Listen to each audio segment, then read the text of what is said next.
Faubert sought information for a living. That is to say that ever since he returned from Korea, after having served with the armed forces, he had been working as a private investigator in Montreal. William Hamilton, a rich industrialist, had gotten in touch with him regarding a simple vandalism issue. Nothing to write home about. Not worth hiring a private eye either, just so he can drive for hours on rough roads. But that's how it had always been. The client pays, Carl gets it done.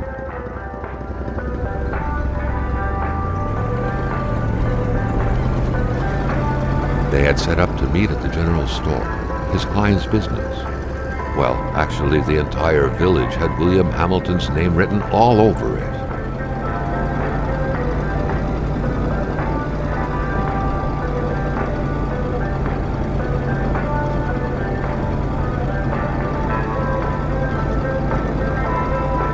When the roads were bad, muddy, or snowed in, it was customary around these parts to close them off.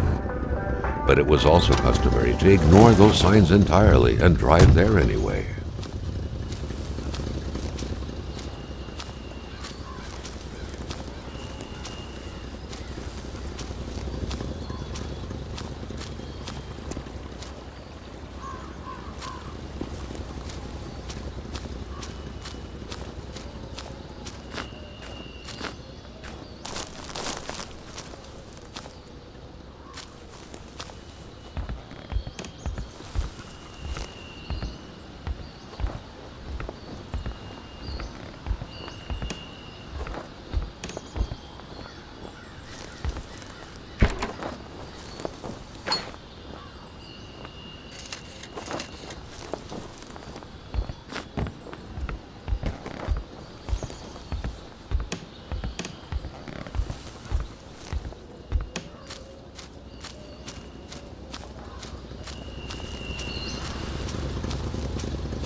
Hamilton never mentioned a road-blocking barrier.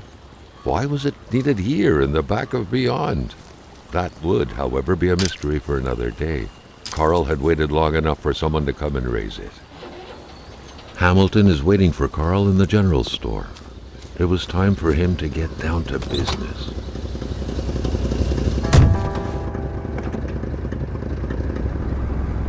William Hamilton enjoyed a lavish country house built in the very heart of the northern forests, not too far from here. The local populace was divided when it came to the affluent man. Some saw a wealthy philanthropist dedicated to improving the region's economy. Others an aging Englishman who would do anything to further his fortunes.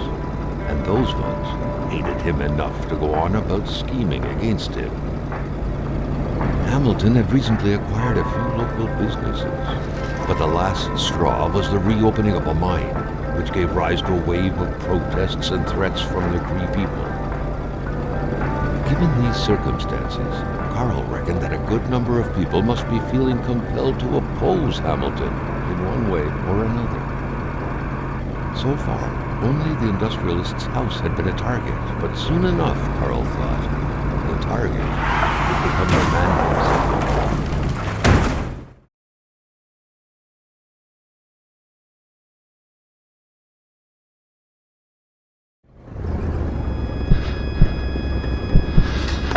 Carl needed to get out of there.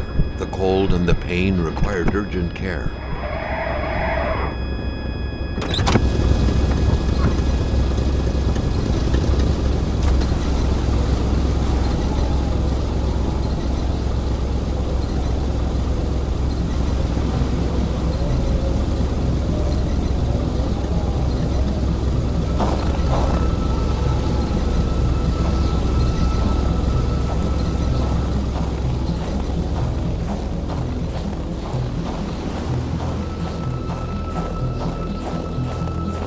This deep in the country, his last hope was to find an abandoned garage or a farm by the roadside.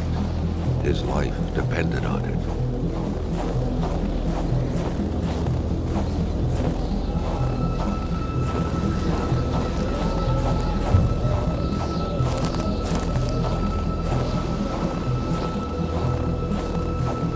Scratches did not stop Carl.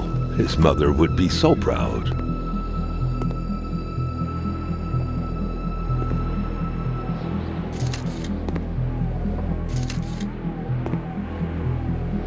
Even better than he had hoped. Carl Faubert had succeeded once more and was now on his way to new adventures.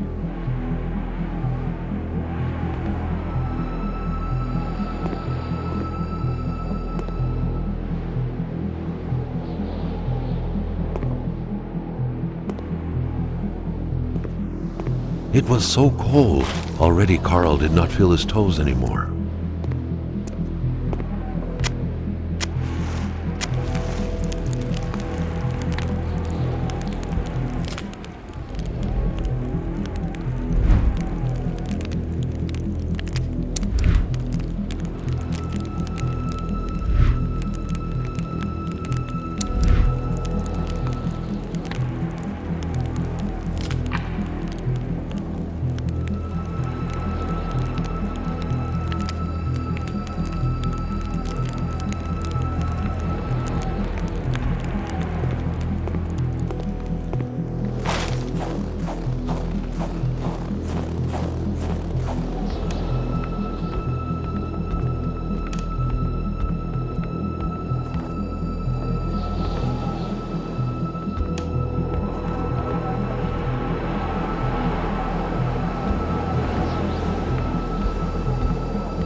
The driver had taken off. It was still best to check it out and leave nothing to chance.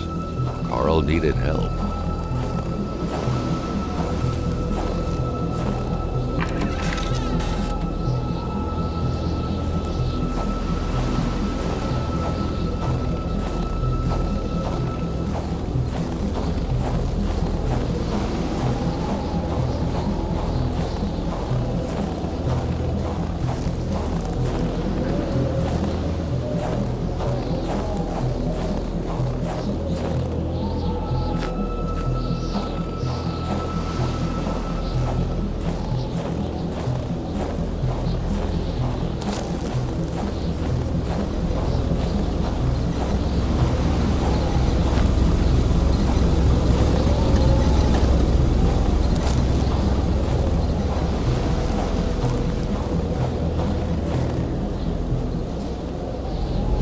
Ever diligent in his work, always carried his log on him, in which he scribbled down thoughts and leads alike during the course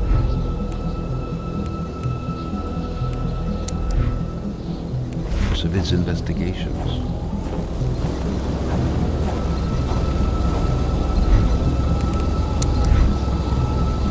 Carl, like many of his contemporaries, felt like he had more trouble breathing when he wasn't smoking. Cigarette was his own personal breathing assistant.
It was a small, locked box engraved with the letters W.H. Carl thought about taking it. Nothing was to be left to chance.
Spread out on a few acres of untouched forest, bellowing caribou, everlasting snow, and undefiled lakes. The Manistan region was no tourist hub.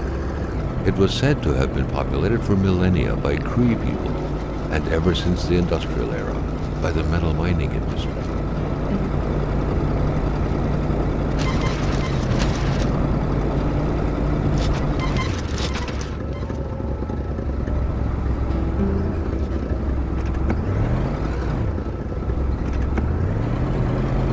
Running on fumes. Good thing that the general store was close by.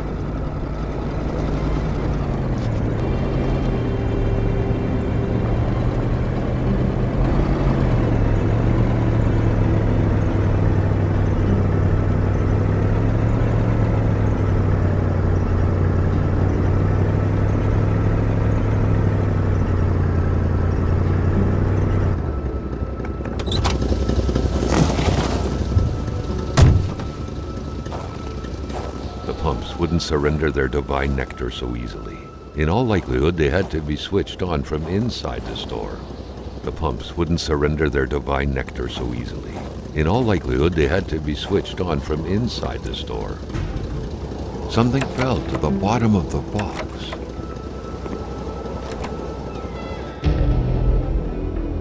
Carl had no trouble recognizing his employer. He had been killed. There was no need to be a detective to figure that out. But only a detective could have noticed that the killer had to have been very close, that the fatal blow had been given before the victim even realized.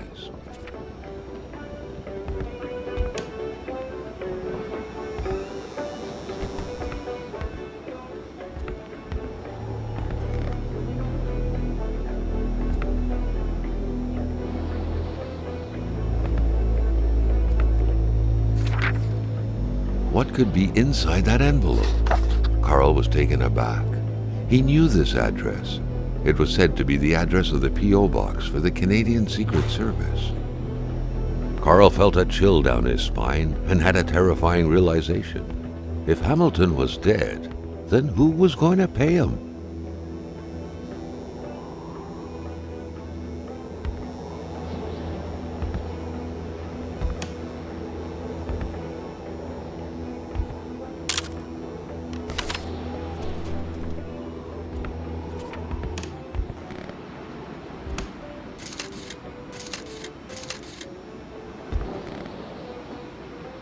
A nice picture of the Magasin Lachance store, seemingly taken the day it was first opened.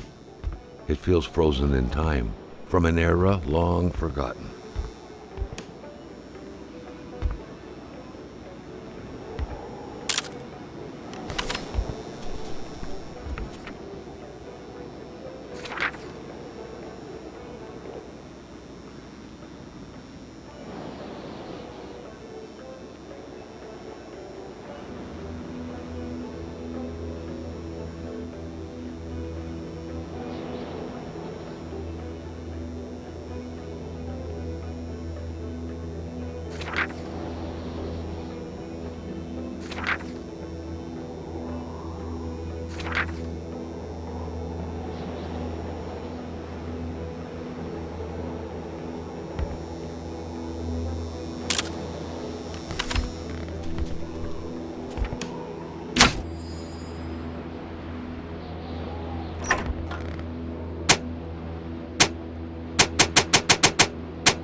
An explosion suddenly occurred outside.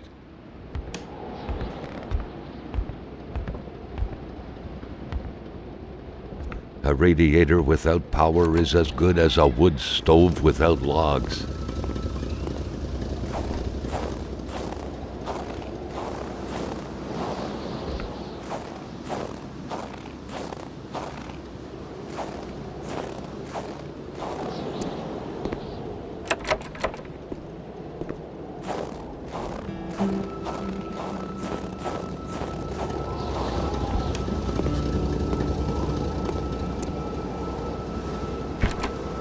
A milkman had to drive by every week to fill the bottles.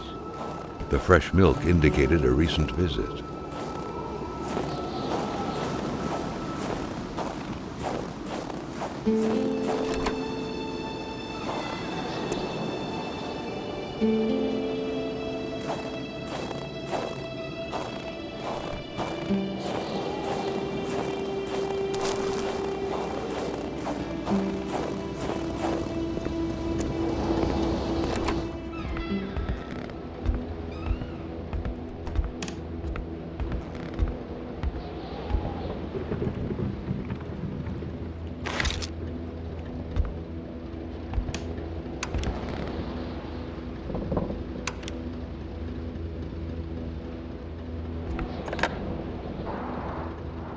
The snowstorm pummeled everything in its path. Carl was not surprised when he heard no tone. Carl knew that Gilles Lachance was in charge of the general store. That made him one of Hamilton's employees. A very angry employee, as Carl could plainly see.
Maintaining his composure, Carl recalled something from his military training. Wolves always stay away from populated areas. Wait, was it about bears?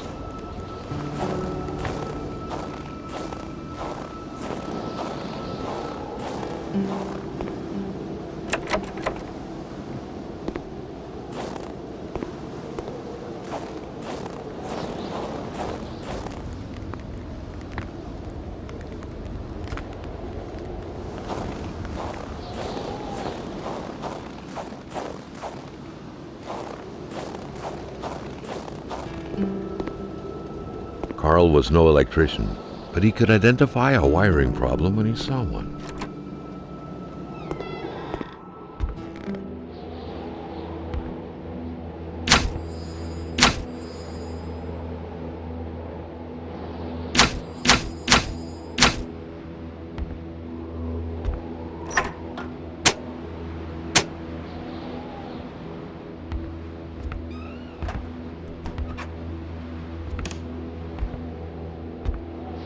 Jumping from that height was akin to tempting death. Perhaps that man on the snowmobile had seen enough of this world already.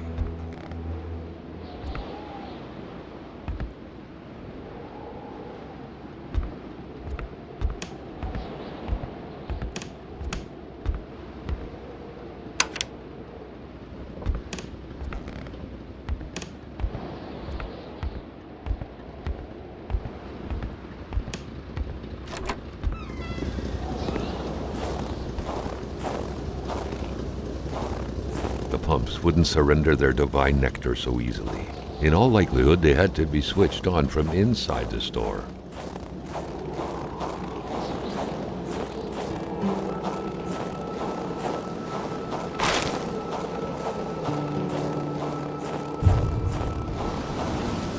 Carl felt that the store and its surroundings still held their secrets, and he didn't like to miss out. Carl was used to strange phenomena, but a chunk of ice like this, as if an iceberg came out of the ground, that was a first.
An axe, not too shabby.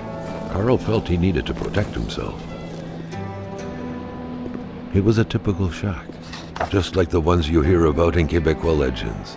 Local lumberjacks used it to rest and twice a day heat up their pea soup.